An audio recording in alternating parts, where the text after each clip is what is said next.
Gabby Petito and Brian Laundrie seemed to have the perfect relationship, as they shared Instagram pictures, as well as a YouTube video of their van life journey.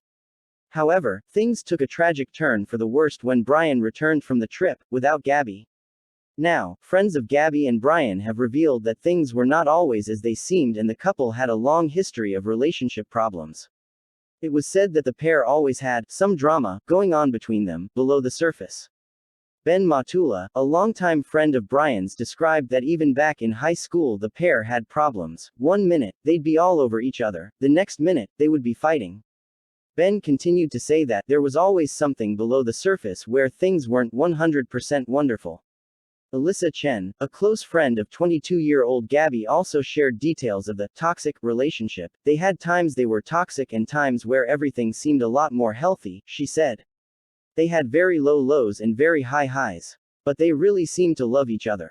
When things were good, you'd be like, why can't I have a relationship like that? When they were bad, you'd be like, oh my god, just break up and spare yourself from the drama and everyone else from having to hear about it.